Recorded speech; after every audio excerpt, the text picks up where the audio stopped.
Welcome back to the channel. Today I am in the hospital. Well, I'm not in the hospital, but I'm visiting a friend who is in the hospital. And not too long ago, I was in the hospital myself, not too far from here. We are in downtown Seattle on what's called Pill Hill, so named because of the cluster of different hospitals here on Pill Hill, First Hill, Cherry Hill, I think they call it. This one is Swedish Orthopedic Institute. There are a bunch of Swedish hospitals around here. Not the country, it's just the name of the hospital group. And so I was visiting a friend here who ended up in the hospital from smoking way too much weed for 8 days. Limoncello 28 was the particular strain of weed that got him so high he ended up here. I'll tell you that story in a minute. But anyway, I'm here in Seattle for a few days before I head back to Southeast Asia. I hit him up and told him I was in town. We used to live in the same apartment building. He's been traveling the world a little bit. And I figured we might catch up and swap stories about different countries and our adventures around planet Earth. But instead, he sent me a picture of his pit bull in a hospital room. Bruno is the pit bull's name. He said, Bruno and I are currently living downtown at Swedish Medical. And come and see me, I'll tell you the story. It's a good one. But my stay in a hospital, we're gonna walk by. I told you it was called Pill Hill because of the cluster of hospitals. I was in the hospital just down the street. And the reason why I ended up in this hospital has a lot to do with my living abroad, with my digital nomad journey, and with the topic of this video, health coverage while you're traveling. So if you were to go all the way down to one of the first YouTube videos I posted, it's called Digital Nomad Disaster. And it's called that because I set out in 2021 to start this YouTube channel and to start living in different countries, traveling and living around the world, making video content. And on like day 2, I went to Cancun, Mexico. At the time, it was one of the countries with open borders. You didn't need, you got a 6-month visa upon entry as a US citizen. You didn't need to wear a mask. It was easy, so I figured I'll start there. It was a short flight, same time zone as the States. So I go to Cancun, and I had booked a loft hotel there for a month.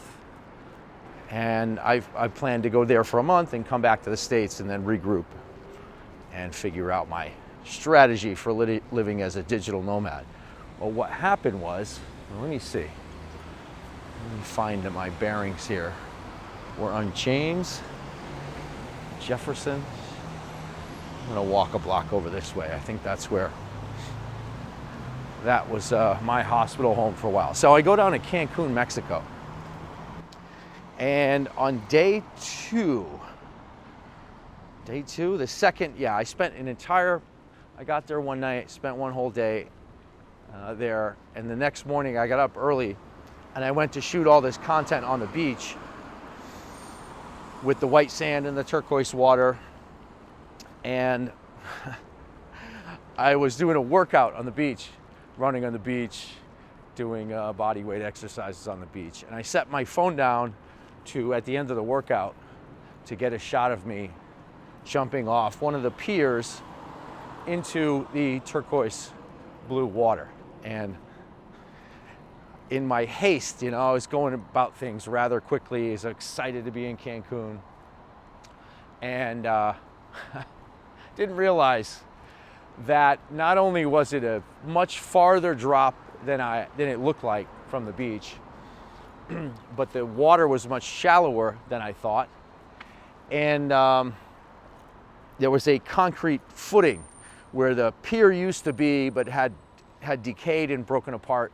And it was one of the, like, you know, the pylons or whatever for where the pier used to be. And I landed, my left foot landed on that concrete footing, still lodged in the sand, in the shallow water, beneath the 14-foot drop, and my ankle snapped sideways. I don't know if I'm going to find this hospital, but anyway, somewhere around here, one of these Pill Hill hospitals.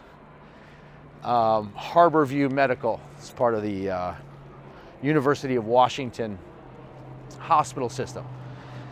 And so between snapping my ankle in a 90-degree angle in Cancun and ending up at Harborview Medical, where I had a $28,000 surgery done to repair all the shattered bones in my ankle, I was first taken to a private hospital in Cancun.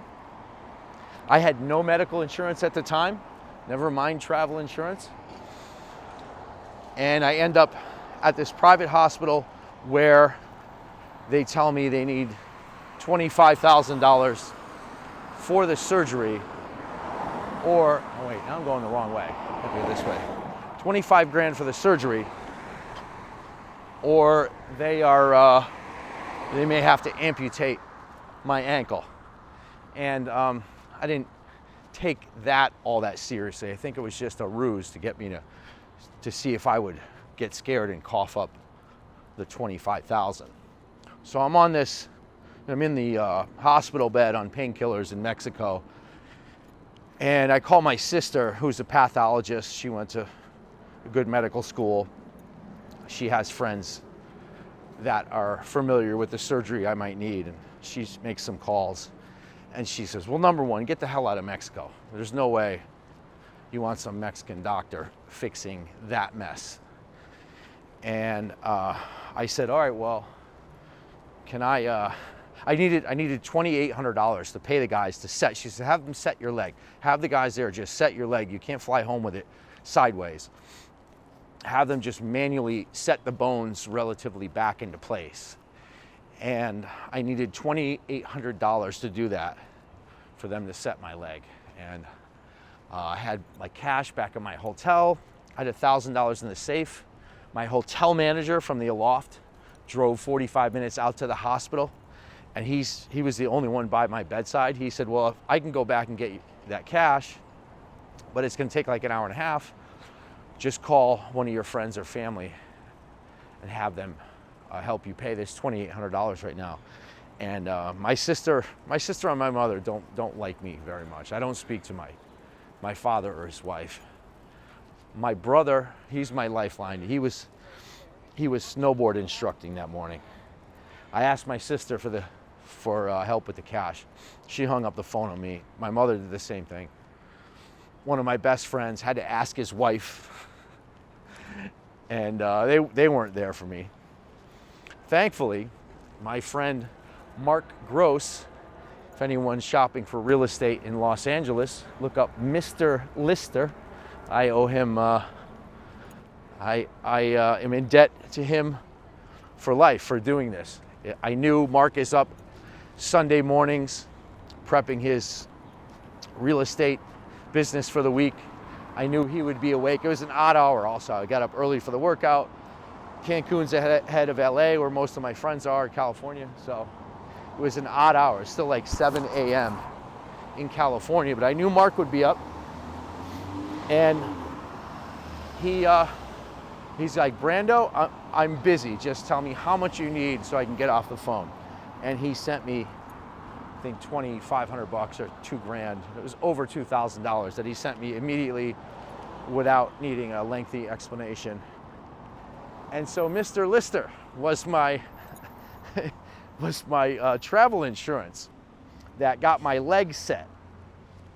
It got my leg set back in place well enough to get back on the plane. My bones were still a mess inside. It was still like deeply troubling injury. And they basically put like a shrink wrap around it instead of a cast. But anyway, with a shot of morphine and me literally biting the bullet, I mean, they hired a medical intern. It was like a bodybuilder who pulled on my skin and my bones at my foot. So there was enough leeway in there for the doctor to then kind of mush around and feel around through my then loose skin because the guy's pulling on my foot. I mean, I'm screaming in pain the whole time. It really hurt. Anyway, that was needed to be done to have my leg set initially. I got that done in Mexico. Now I still have the problem of actually getting the surgery to repair my ankle. And I don't have medical insurance. So my sister says, well, just fly back to the States and just, bum rush an emergency room and hopefully they'll take care of you. I said, good, I'll come to your hospital. She's like, oh no. I told you, my sister's like rich white, basic white sister. Oh no, our hospital is for like wealthy people in northern North County, San Diego. It's not for people like you. That's when she hung up the phone. No wonder why I don't talk to her. But anyway, her idea was valid, bum rushing in an emergency room. So by this time I get a hold of my brother and he says, well, I guess I'm the only one, holding the bag for you. I'm the only one that's going to help you out here. So fly to Seattle and we will just crash an emergency room and see if they will do the surgery and bill you later. So here in Seattle, he takes me to the hospital system he knows to be the best. Evergreen, it's up near Bellevue, near Kirkland. And they x-ray me, but tell me without insurance, no, I'm gonna need $28,000, which seemed to be like the going rate for this surgery. $28,000 to do the work. They suggest that I go and see a private surgeon, which I do the following day, 2 days later. And he tells me he can do it for half, but I need to give him 14 grand in cash that week before the surgery, whenever, before he does the surgery. And he's looking at my leg, he goes, and this is getting bad, the way it is now, it's gonna get reset and it's swelling and, you gotta go right away, otherwise this leg's gonna be a real problem. And I said, why? Okay, if I can't pay you 14 grand, then what? Let me see where we're going here. Okay. Just to let you know where we are, we're headed down towards Pioneer Square from that First Hill, Cherry Hill area. And we'll see what the current state of Seattle, Washington is, homelessness-wise. That neighborhood there wasn't too bad. It seems to be a little better than it was in 2021 when I was at the hospital. Anyway, so this second surgeon who tells me he can do the surgery for $14,000, he says, well, I think your best bet is to go to the hospital where I train, Harborview Medical, which is the hospital in the neighborhood we just left, which is part of the University of Washington Medical School and their training program. He says, that's where I train, and they have, the woman that leads the team there is like one of the best in the country, in the world, for this particular surgery.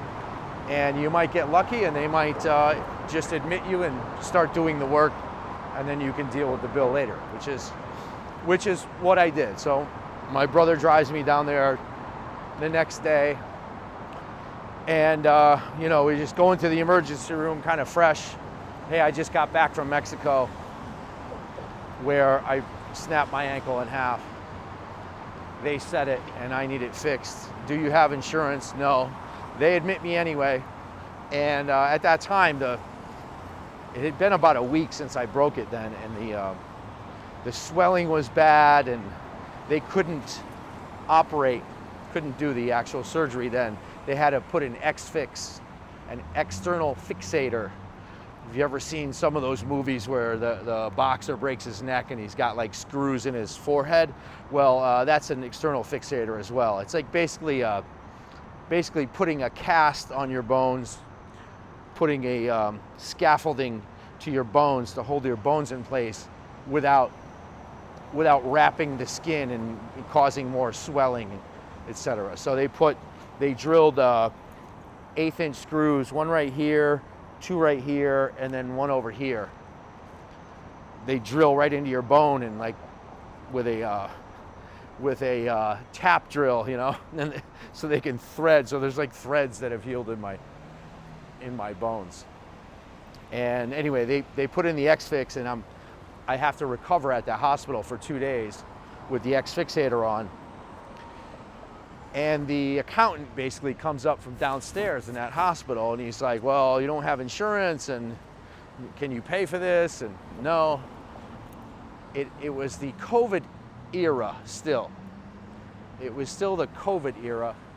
And he says, well, are you an employee or self-employed? I said, well, I have my own business. Okay, was the last quarter of 2020, last quarter of COVID. He says, we still have some COVID programs. Was your last quarter a P or an L, a profit or a loss, he meant. I said, oh, definitely an L. Okay, good, he says. Sign here. And like that was it. That took care of the $28,000 surgery and the ensuing medical care and much more. While I was in the hospital with that X-Fixator on, I got COVID. The COVID tracers got a hold of me and asked if I needed help, if I was going to be out of work because of COVID, not because of the leg, but because of COVID. Yeah, I'm going to be out of work. Okay, and so they rushed me through this King County, Washington program that ends up paying $1,000 a month for rent every month, giving me an Orca card so you can get around all the Seattle transportation for free.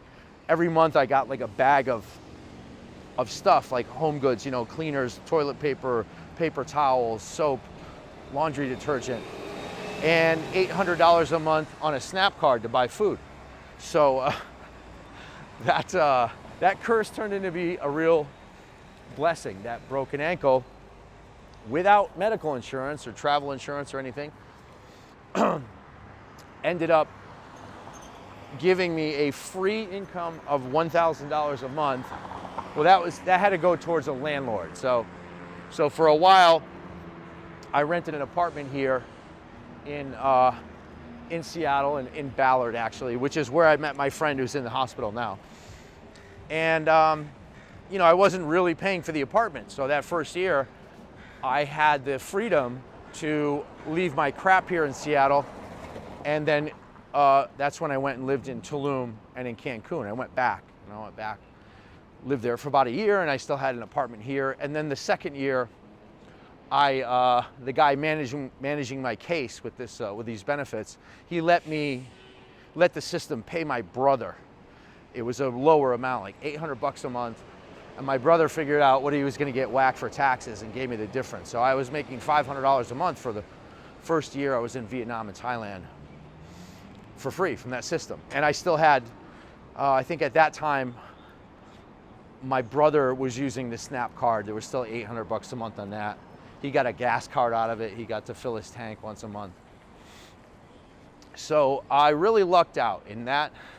Broken ankle without health insurance really helped me. Oh yeah, here we go. I thought it was a movie set. I thought someone was like creating a movie set.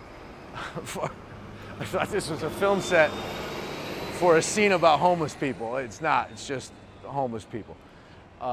So that broken ankle without health insurance while I was traveling really led to a big upside.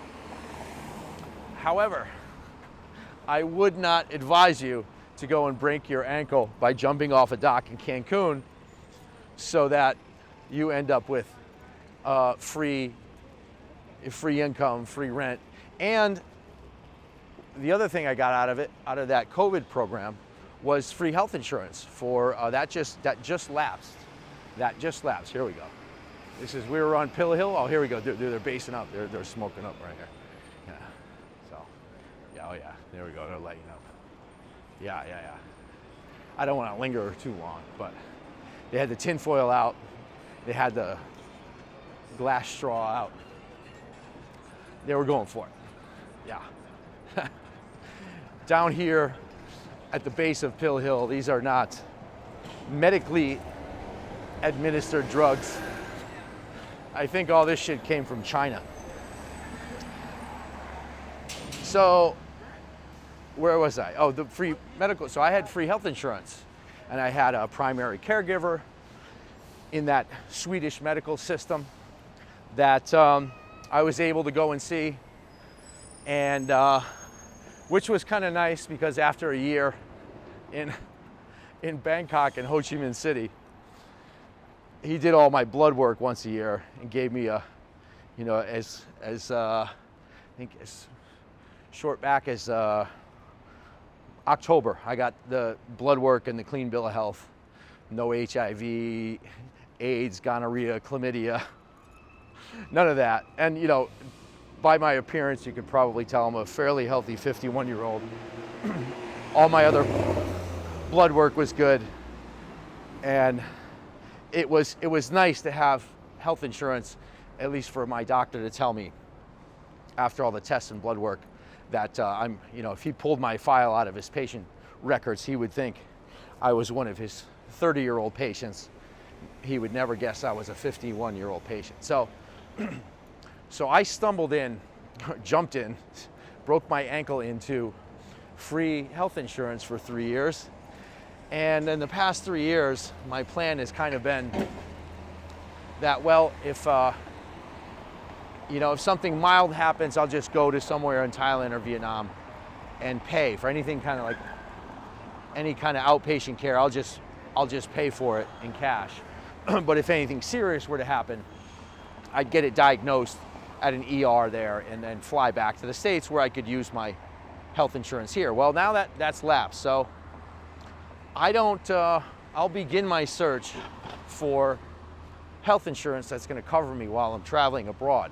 What my plan has been, the best thing I can come up with, is to get an insurance policy that will cover me for something serious, specifically at the French hospital in Ho Chi Minh City, or the French hospital in Phnom Penh, or one of the better Thai hospitals. I know a few. I had a Thai girlfriend. I had to take her into the ER one time. And you know, I know a couple of the hospitals there that are better ones. So I would look for some kind of maybe locally purchased health insurance policy or regionally purchased from some insurance carrier that will cover me for something serious should that happen to me in Southeast Asia, so that I could go to the better French hospitals in Phnom Penh or in Ho Chi Minh City or one of the better Bangkok hospitals. And then just pay out of pocket for anything, you know, I got to go to ER for an abrasion or anything that's like outpatient, less than a couple $1,000.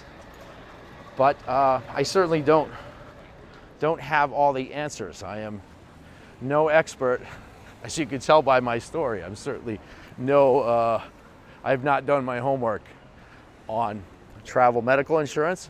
If you guys out there watching have the answer or an answer or your answer, how you're doing your health coverage while you're traveling, what your system is, who the company is, what the policy is.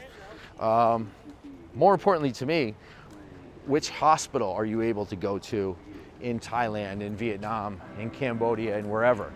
What hospitals are in your travel insurance system? Because like the thing that happened in Mexico, no way I want that Mexican hospital fixing my leg. I'm glad I got the fine orthopedic team here on Pill Hill at UW. So my friend, to wrap this up, my friend who I met, who was my neighbor in that free apartment I had with my free benefits after my broken ankle while I was in Seattle, he got so high in that limoncello 28 that for 8 days, and then he's like, I stopped, and the day that I stopped, I realized he went to like cello practice, oddly, and his cello teacher was like, man, you're screwed up. You're not breathing right, you're out of energy, or something's wrong, you need to go to the ER. So he did, and he had bad pneumonia. Well, he's a big black dude, and genetically, his family has had high blood pressure, and so like he'll tell you, like I've scored 120/80, like on the nose once. My blood pressure's right about there. He says, that'll never be me, you know? And so he goes in for pneumonia, they test him for blood pressure, and the doctors start freaking out, not about the pneumonia, but about the blood pressure. And they give him blood pressure pills that he happens to be allergic to.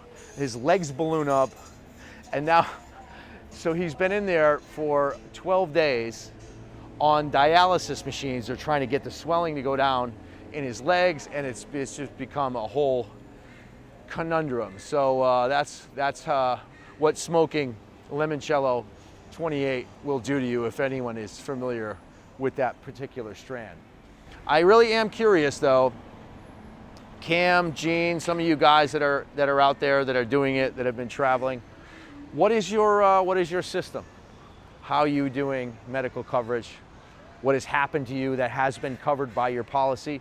What hospitals could you go to should something serious happen to you while traveling abroad? Because I don't have the answer yet, but I'll be looking for one in real life and in the videos to come.